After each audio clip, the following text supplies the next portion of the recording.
Evangelio de hoy. Buenos días, hermanas y hermanos. Bienvenidos a la celebración de esta palabra. Hoy nos reunimos con un corazón puesto en el testimonio de Santa Águeda, una joven que en los primeros siglos del cristianismo entregó su vida por amor a Cristo, recordándonos que la fe verdadera es capaz de vencer cualquier miedo, cualquier preocupación. En este día, el Evangelio también nos invita a mirar a Jesús, quien a menudo no es comprendido por los suyos.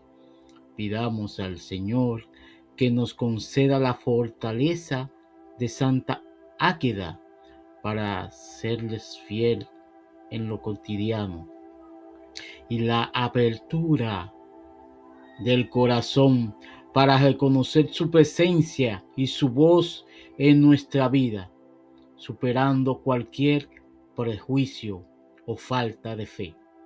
Escuchemos.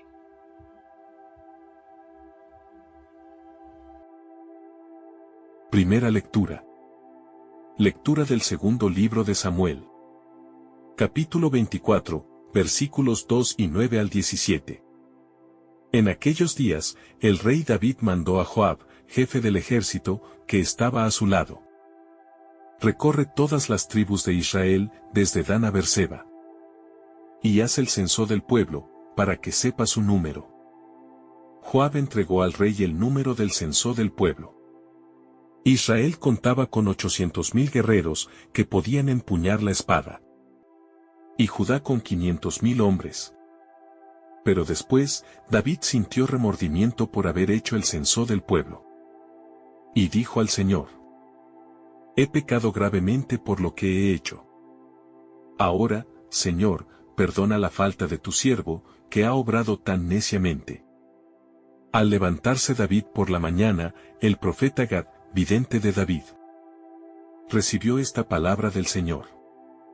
Ve y di a David, así dice el Señor. 3 cosas te propongo. Elige una de ellas y la realizaré. Gad fue a ver a David y le notificó: ¿Prefieres que vengan 7 años de hambre en tu país? ¿O que tengas que huir durante 3 meses ante tus enemigos, los cuales te perseguirán? ¿O que haya 3 días de peste en tu país? Ahora, reflexiona y decide qué he de responder al que me ha enviado. David respondió a Gad: Estoy en un gran apuro. Pero pongámonos en manos del Señor, cuya misericordia es enorme. Y no en manos de los hombres. Y David escogió la peste. Eran los días de la recolección del trigo. El Señor mandó la peste a Israel desde la mañana hasta el plazo fijado. Murieron 77,000 hombres del pueblo desde Dan hasta Berseba. El ángel del Señor extendió su mano contra Jerusalén para asolarla. Pero el Señor se arrepintió del castigo y ordenó al ángel que asolaba al pueblo: Basta. Retira ya tu mano. El ángel del Señor se encontraba junto a la era de Arauná, el Jebuseo. Al ver al ángel golpeando al pueblo, David suplicó al Señor: Soy yo el que ha pecado y el que ha obrado mal. Pero ellos, las ovejas, ¿qué han hecho? Por favor, carga tu mano contra mí y contra la casa de mi padre. Palabra de Dios. Te alabamos, Señor. Salmo responsorial. Perdona, Señor, mi culpa y mi pecado. Dichoso el que está absuelto de su culpa. ¿A quién le han sepultado su pecado? Dichoso el hombre a quien el Señor no le apunta el delito, y en cuyo espíritu no hay engaño. Perdona, Señor, mi culpa y mi pecado. Había pecado, lo reconocí. No te encubrí mi delito. Propuse, confesaré al Señor mi culpa. Y tú perdonaste mi culpa y mi pecado. Perdona, Señor, mi culpa y mi pecado. Por eso, que todo fiel te suplique. En el momento de la desgracia. La crecida de las aguas caudalosas no lo alcanzará. Perdona, Señor, mi culpa y mi pecado. Tú eres mi refugio. Me libras del peligro. Me rodeas de cantos de liberación. Perdona, Señor, mi culpa y mi pecado. Lectura del Santo Evangelio según San Marcos. Capítulo 6, versículo 1 al 6. En aquel tiempo, Jesús se dirigió a su ciudad y lo seguían sus discípulos. Cuando llegó el sábado, empezó a enseñar en la sinagoga. La multitud que lo oía se preguntaba asombrada: ¿de dónde saca todo eso? ¿Qué sabiduría es esa que le ha sido dada? ¿Y esos milagros que realizan sus manos? ¿No es este el carpintero, el hijo de María, hermano de Santiago y José y Judas y Simón? ¿Y sus hermanas no viven con nosotros aquí? Y se escandalizaban a cuenta de él. Les decía: ¿no desprecian a un profeta más que en su tierra, entre sus parientes y en su casa? No pudo hacer allí ningún milagro, solo curó a algunos enfermos imponiéndoles las manos. Y se admiraba de su falta de fe. Y recorría los pueblos de alrededor enseñando. Palabra del Señor. Gloria a ti, Señor Jesús. Reflexión. Queridos hermanos, en esta mañana, nuestra Iglesia Católica celebra a San José de Leonesa, sacerdote capuchino. San José de Leonesa nació en Italia. Desde joven sintió un profundo llamado a seguir a Cristo en la vida religiosa. Ingresó en la Orden de los Hermanos Menores Capuchinos, donde abrazó con radicalidad la pobreza, la penitencia y una vida intensa de oración. Fue ordenado sacerdote y se distinguió pronto como predicador ardiente y confesor cercano, especialmente con los más sencillos y necesitados. Animado por un gran celo misionero, fue enviado a tierras del Imperio Otomano para anunciar el Evangelio y atender espiritualmente a los cristianos que vivían en condiciones difíciles. Allí no dudó en proclamar la fe incluso ante las autoridades musulmanas, lo que le valió persecución, prisión y graves sufrimientos. Durante su cautiverio soportó humillaciones, torturas y privaciones extremas, ofreciendo todo por amor a Cristo y por la conversión de los corazones. Aunque estuvo dispuesto al martirio, finalmente fue liberado y pudo regresar a Italia, profundamente marcado en su salud pero fortalecido en el espíritu. En sus últimos años se dedicó con mayor intensidad a la predicación popular, a la reforma moral de las ciudades y al cuidado de los enfermos, de los pobres y de los presos. Vivió con humildad, caridad y total abandono en la voluntad de Dios. San José de Leonesa murió en fama de santidad en el año 1612. Fue canonizado por la Iglesia como testimonio de valentía apostólica, amor a la cruz y fidelidad absoluta al Evangelio. Y es un modelo luminoso de misionero incansable y pastor entregado. Por otro lado, hablemos ahora de la primera lectura. Debemos fijar nuestra mirada en la decisión del rey David de realizar un censo de su pueblo. Realizar un censo era, en aquel contexto, un acto de soberbia donde el rey quería contar sus propios recursos, para sentirse poderoso por sí mismo, olvidando que la verdadera fuerza de Israel residía en la fidelidad de aquel Dios, que lo había sacado del redil de las ovejas para sentarlo en el trono. En nuestra realidad cotidiana, a menudo caemos en el mismo pecado de David, cuando empezamos a contar nuestras seguridades materiales, cuando ponemos nuestra paz en el saldo de una cuenta bancaria, en los títulos acumulados o en la cantidad de personas que nos obedecen, dejando de lado la confianza absoluta en la providencia divina. El orgullo nos empuja a querer medir nuestro éxito con números humanos, con comparaciones mundanas que nos hacen creer que somos los dueños de nuestro destino, sin darnos cuenta de que al intentar controlar el futuro por nuestras propias fuerzas, estamos desplazando al Señor del centro de nuestra vida. David ordena a Joab que recorra todas las tribus desde Dan hasta Beerseba, para conocer la cifra del pueblo, demostrando que su corazón se había enfriado, y que la vanidad de ser un gran monarca le estaba robando la sabiduría de la fe, esa que le había permitido vencer a gigantes, cuando no tenía nada más que una honda y 5 piedras lisas. Debemos revisar cuáles son esos censos espirituales que estamos haciendo. Si estamos confiando más en nuestras habilidades y en nuestros contactos que en la fuerza de la oración, sabiendo que el orgullo es el inicio de la caída, porque nos desconecta de la fuente de toda gracia. El pecado de David no fue un error de cálculo, fue un error de amor, un desvío de la intención del corazón, que ahora buscaba su propia gloria, en lugar de la gloria de aquel que le había dado todo lo que poseía. Esta parte de la historia nos advierte sobre el peligro de la autosuficiencia, recordándonos que somos administradores y no dueños de los dones recibidos, y que en el momento en que empezamos a gloriarnos de nuestras propias capacidades, estamos abriendo la puerta a una ceguera que nos impedirá ver la mano de Dios actuando en nuestra historia personal y familiar. Al seguir reflexionando, contemplamos el momento del despertar de la conciencia, ese instante doloroso pero necesario donde David siente que el corazón le late con fuerza después de haber realizado el censo, reconociendo ante el Señor que ha cometido un pecado muy grande, por haber actuado como un necio. El arrepentimiento de David es profundo y sincero, pero el Señor, a través del profeta Gad, le presenta 3 opciones de castigo, para que el rey comprenda la gravedad de su falta: 7 años de hambre en su tierra, 3 meses huyendo ante sus enemigos o 3 días de peste en su país. La respuesta de David es una de las lecciones de confianza más hermosas de la Escritura, pues él decide caer en las manos de Dios, cuya misericordia es inmensa, antes que caer en las manos de los hombres, reconociendo que incluso en el castigo, el Señor es más clemente que cualquier juez humano. En nuestra vida diaria, a menudo nos asusta enfrentar las consecuencias de nuestros errores.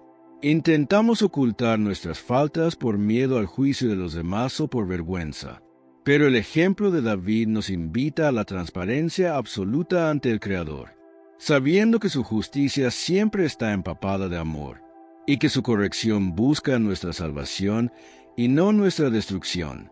La peste que azota al pueblo durante 3 días es una realidad desgarradora que nos muestra cómo las malas decisiones de quienes tienen autoridad terminan afectando a los más débiles, a esos inocentes que no tuvieron parte en el pecado, pero que sufren las ondas expansivas del desorden moral de sus líderes. Debemos ser conscientes de que nuestras infidelidades, nuestra soberbia y nuestro egoísmo no solo nos dañan a nosotros, más bien rompen la paz de nuestro hogar y pueden traer sufrimiento a nuestros hijos y a nuestra comunidad, por lo cual la vigilancia sobre nuestros actos debe ser una tarea diaria impulsada por la caridad. David ve cómo la muerte recorre su reino, y ese dolor le sirve para purificar su intención, para entender que el poder sin humildad es una carga pesada, que solo conduce al desastre, devolviéndole la mirada hacia la verdadera fuente de la vida. Esta parte de la lectura nos interroga sobre nuestra capacidad de aceptar la corrección del Señor, sobre si tenemos la humildad de decir, he pecado cuando nos hemos equivocado, o si preferimos seguir buscando excusas que solo alargan nuestra agonía espiritual. Caer en las manos de Dios significa abandonar todo intento de autojustificación y permitir que su gracia nos lave, nos sane y nos devuelva el rumbo, confiando en que después de la tempestad de la prueba, siempre vendrá la calma de su perdón infinito.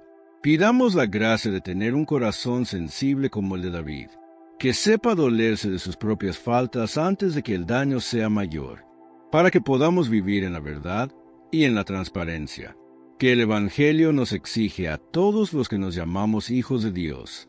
Por último, nos detenemos ante el gesto más noble de David en medio de la tragedia, cuando al ver al ángel que hería al pueblo, Se dirige al Señor con un grito de intercesión, que brota de lo más profundo de su alma.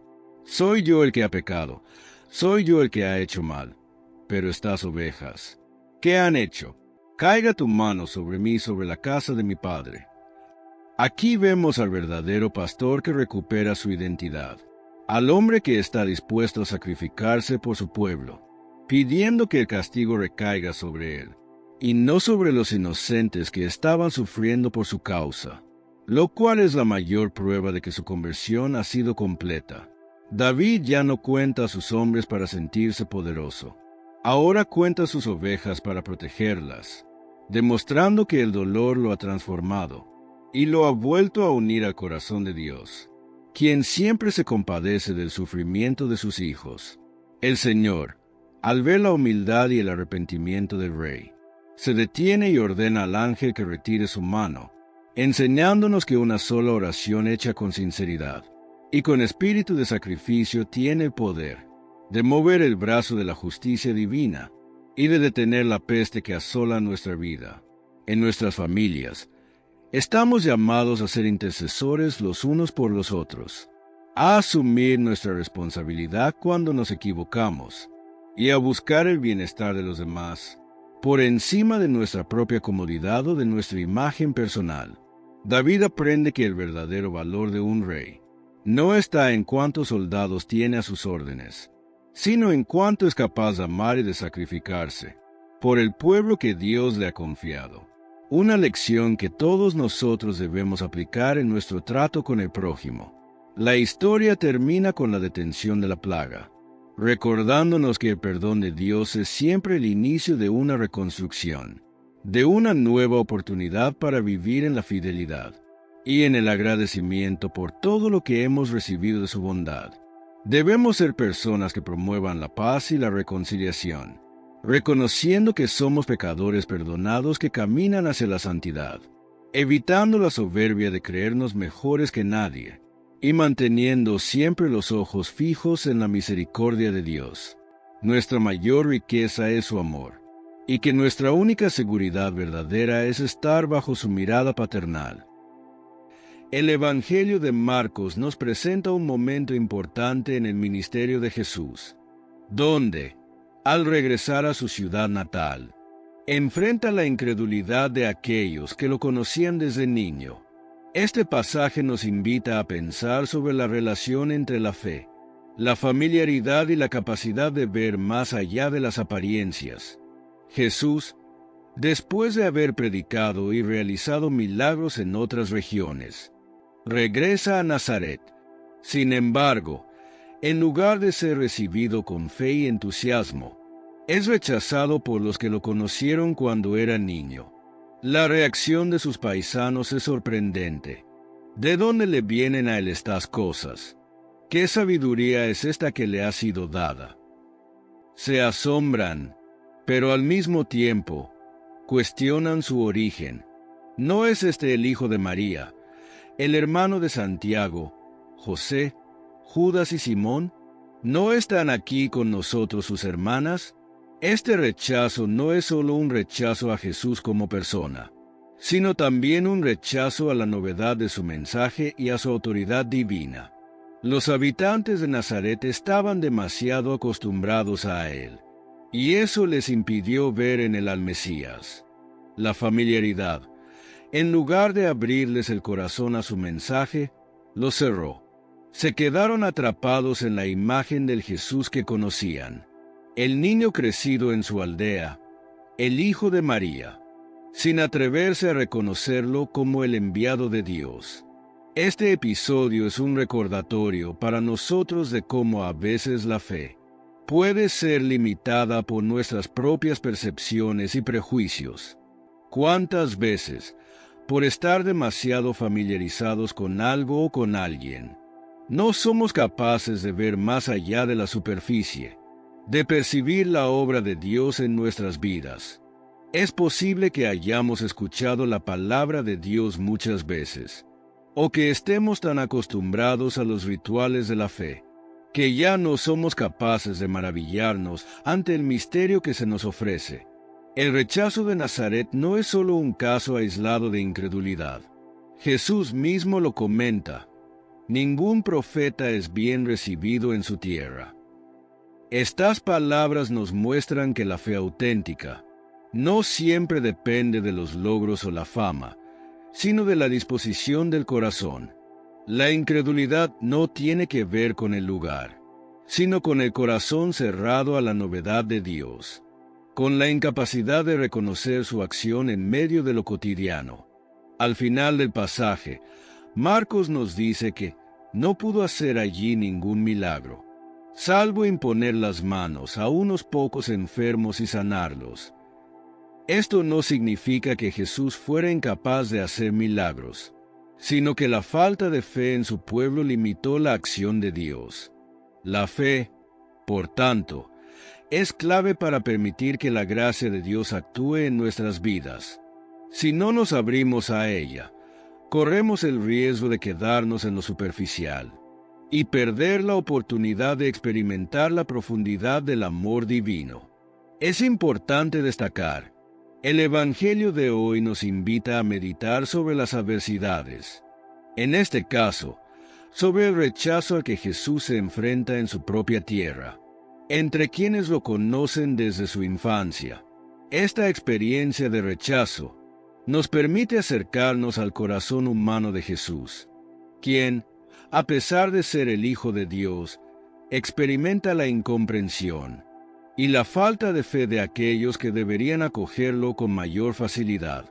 Jesús, sin embargo, no responde con resentimiento, ni se aparta de la misión a la que ha sido llamado, pero sí se asombra, y es que su asombro ante la incredulidad de los suyos es también una muestra de su amor y humanidad que nos sirve de espejo, porque, incluso cuando enfrentamos rechazo o incomprensión, estamos llamados a perseverar en el amor y en el cumplimiento de nuestra vocación cristiana. Este pasaje también nos recuerda que Dios actúa de manera sorprendente y, muchas veces, a través de lo cotidiano. Los habitantes de Nazaret no pudieron reconocer a Jesús como el Mesías porque lo veían solo como el hijo del carpintero. El texto nos invita a abrir los ojos a la presencia de Dios en nuestra vida diaria y a confiar en que Él puede obrar maravillas incluso en circunstancias adversas. Cuando Jesús regresa a su pueblo natal, Nazaret, después de haber realizado una serie de milagros y de haber enseñado en otras regiones, nos enfrentamos a una escena cargada de profundidad teológica y espiritual. Según la tradición, Jesús creció en Nazaret, un lugar donde la familiaridad con Él debería haber sido un puente hacia el reconocimiento de su misión divina. Sin embargo, lo que se nos presenta es un sorprendente rechazo por parte de aquellos que lo conocían como el hijo del carpintero. Este regreso tiene un significado profundo. Muestra la misericordia de Jesús al regresar a su pueblo, a la gente que lo conoció en su niñez, a aquellos que lo vieron crecer. Jesús no huye de los suyos, sino que regresa con la esperanza de que su mensaje será escuchado. Esta pregunta refleja la dificultad de las personas para reconocer lo divino en lo ordinario. El pueblo de Nazaret no podía ver más allá de lo que conocían. El hijo de María y José, un hombre común, sin nada en su apariencia externa que indicara que era el Mesías prometido. En su mente, Jesús era solo un carpintero, un hombre que compartió su historia en el pueblo. Este conflicto entre lo conocido y lo divino refleja una realidad profunda en la vida cristiana. A menudo nos cuesta reconocer a Jesús en las circunstancias más comunes de nuestra vida. Si Jesús se presenta de una manera que no se ajusta a nuestras expectativas, o desafía nuestra concepción de lo que Dios debería ser, la tendencia humana es rechazarlo, como ocurrió en Nazaret. La familiaridad con una persona o situación puede crear una barrera emocional, y espiritual que nos impide ver la obra de Dios en lo cotidiano. El profeta Isaías anticipó que el Mesías sería un hombre despreciado y rechazado por los hombres. Y esta profecía se cumple de manera evidente en la actitud del pueblo de Nazaret. A menudo, cuando nos enfrentamos a lo divino en nuestras vidas, nuestra primera reacción es dudar, cuestionar y rechazar, sobre todo cuando lo esperado no se ajusta a lo que imaginamos que debe ser. Cuando Jesús regresa a Nazaret, Él lo hace con la esperanza de que su mensaje será aceptado. Después de todo, había realizado milagros en otras ciudades. Había proclamado la buena nueva del reino de Dios, y muchos lo habían seguido por la sabiduría y los prodigios que realizaba. Sin embargo, el pueblo de Nazaret no ve en él al Mesías, sino al hijo del carpintero, un hombre que no cumple con sus expectativas. Los nazarenos, atrapados en sus propias limitaciones de pensamiento, no podían imaginar que un hombre tan común pudiera ser la respuesta a las promesas divinas. Esto resalta una verdad fundamental sobre la fe cristiana. Las expectativas humanas rara vez coinciden con la realidad del plan divino. Las personas en Nazaret esperaban un Salvador con gran poder político o militar, no un hombre humilde que predicaba el amor y la misericordia. La misma lucha ocurre hoy. A menudo, limitamos la acción de Dios a nuestras expectativas de poder, riqueza o éxito. Si no vemos lo que esperamos, tendemos a rechazar lo que Dios ofrece, sin darnos cuenta de que su obra puede ser mucho más profunda y transformadora de lo que imaginamos. En Nazaret, la reacción de la gente es una mezcla de sorpresa e incomodidad. Se asombran de la sabiduría de Jesús, pero su conocimiento de él como alguien de origen humilde les impide aceptar su mensaje. Jesús, al igual que nosotros, era humano, y su humanidad era precisamente el vehículo a través del cual Dios se hacía presente. Este tema de lo divino en lo ordinario es fundamental en el cristianismo. Dios no solo se presenta en los momentos extraordinarios, sino que se revela en lo más simple de la vida cotidiana, en la naturaleza, en la acción de la comunidad, en los gestos de misericordia y amor. A menudo nos cuesta ver a Dios en lo ordinario. Cuando nuestra vida se llena de rutina, nos olvidamos de que Dios está presente en cada uno de esos momentos. El desafío que Jesús nos presenta es reconocerlo en los lugares más inesperados, en los rostros de los que nos rodean, en las pequeñas acciones de generosidad, en las oportunidades cotidianas para vivir el Evangelio. El Evangelio nos recuerda que la falta de fe impide a las personas reconocer a Jesús. La fe es el medio por el cual se puede descubrir la presencia de lo divino en lo mundano. En el caso de Nazaret, el pueblo no creía que Jesús fuera el Mesías porque no podían ver más allá de sus orígenes. La fe nos permite trascender la visión superficial de las cosas y ver la acción de Dios en nuestras vidas. La fe es lo que nos permite reconocer la gracia de Dios en los momentos de dificultad, en las pruebas y en lo que parece ser lo ordinario. Jesús, al no poder realizar muchos milagros en Nazaret debido a la falta de fe, nos muestra una verdad profunda. Dios no impone su gracia, sino que invita a los seres humanos a participar en su obra a través de la fe. La fe no es simplemente un acto de creer en algo, sino una disposición activa para recibir lo que Dios quiere hacer en nuestras vidas. Sin fe, aunque estemos rodeados de bendiciones, no seremos capaces de reconocerlas. Cuando Jesús regresa a Nazaret, el rechazo no se limita solo a la incredulidad superficial. La reacción de los habitantes de su pueblo natal va más allá de una simple sorpresa. Los nazarenos, aquellos que deberían haber recibido su mensaje con los brazos abiertos, reaccionan con incredulidad y desprecio. Este rechazo se convierte en uno de los aspectos más dolorosos de su ministerio, pues es en su propia tierra donde experimenta la más profunda incomprensión. La incredulidad es uno de los obstáculos más grandes para el ejercicio de la gracia divina.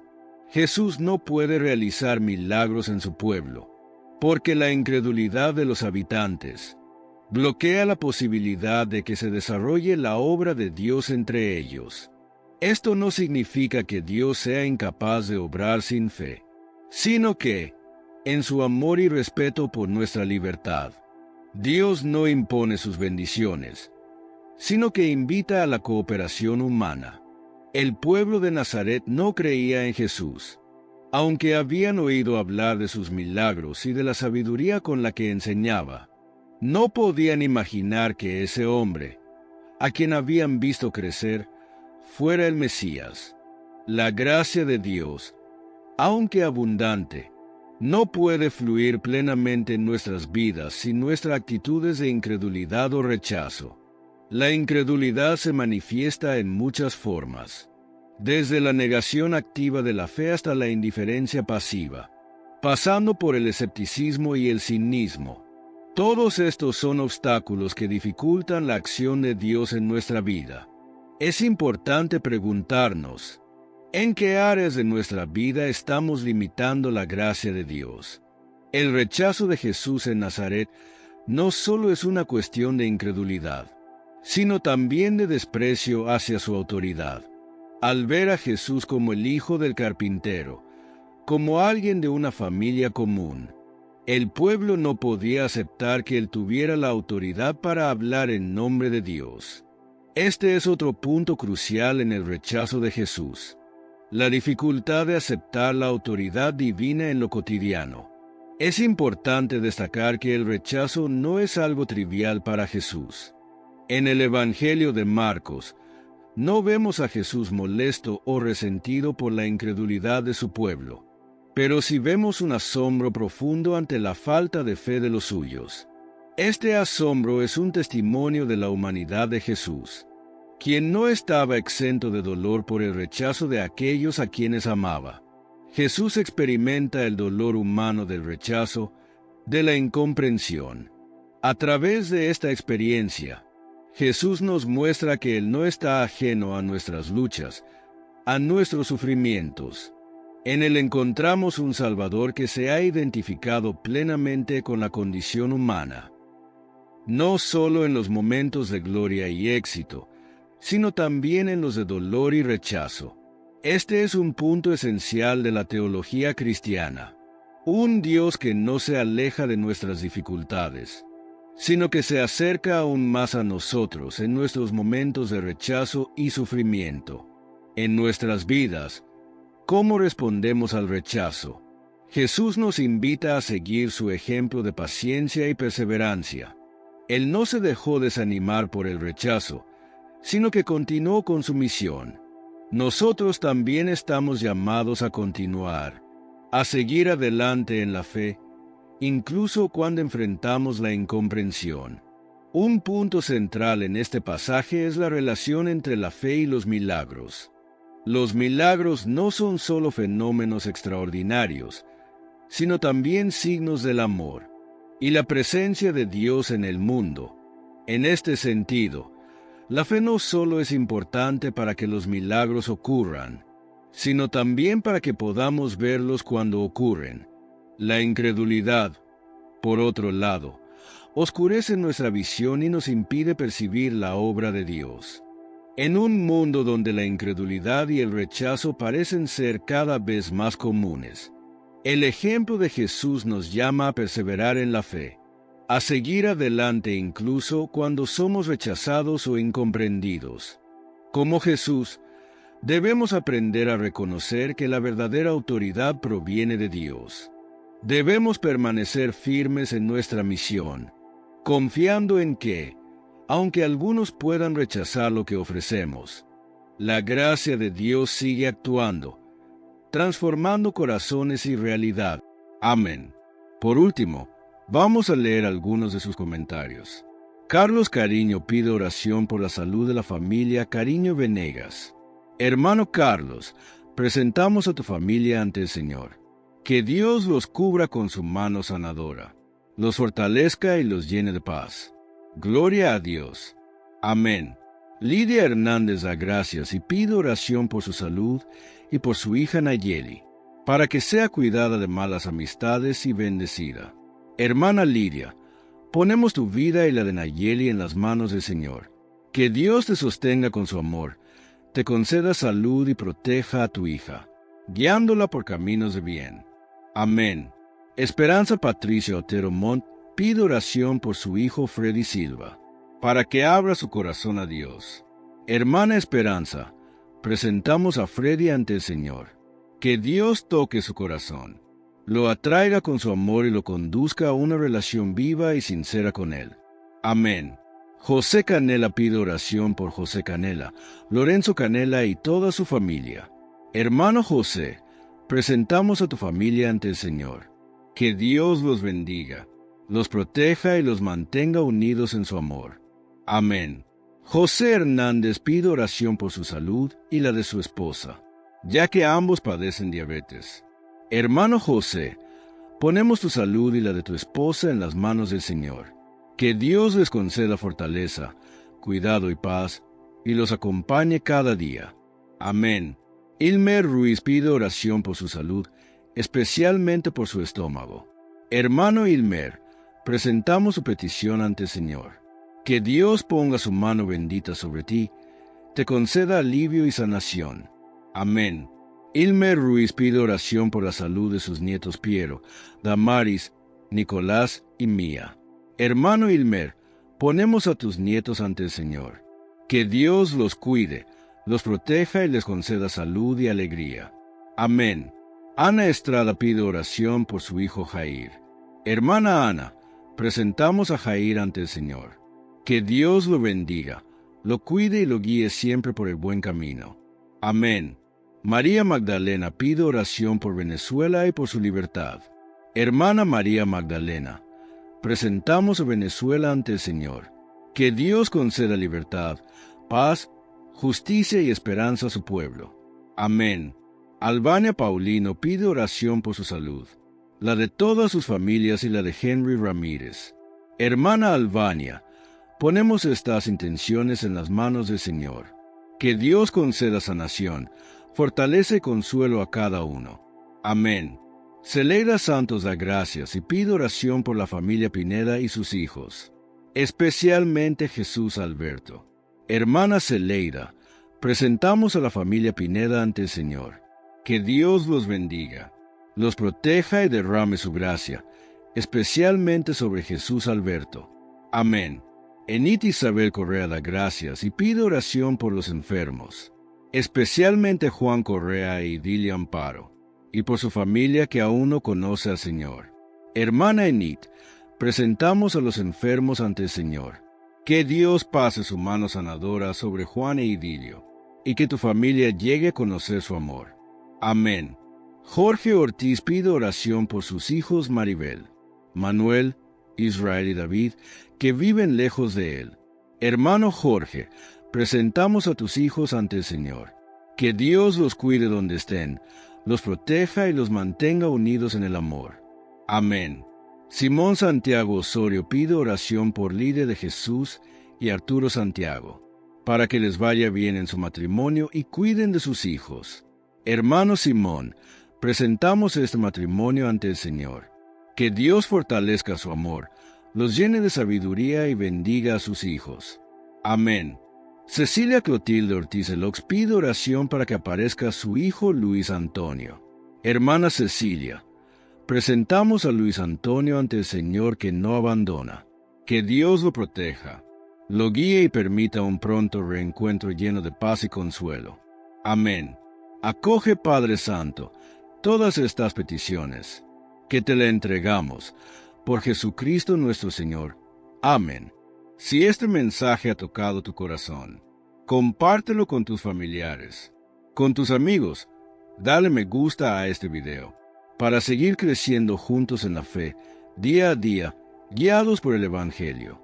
Y si aún no lo has hecho, te invito a suscribirte a este canal. Oremos. Padre Santo, te pedimos por todos los hermanos que nos dejan su petición de oración. Escucha nuestras súplicas y ten misericordia de nosotros. Sabemos que eres un Dios de piedad y confiamos en tu amor y compasión. Te entregamos nuestros enfermos, a los que sufren diariamente y que buscan en ti la sanación del alma y del cuerpo, por las familias que necesitan reconciliación y por todos los que claman tu ayuda, por los que no tienen empleo, por los que pasan hambres, por aquellos donde sus países viven en guerra.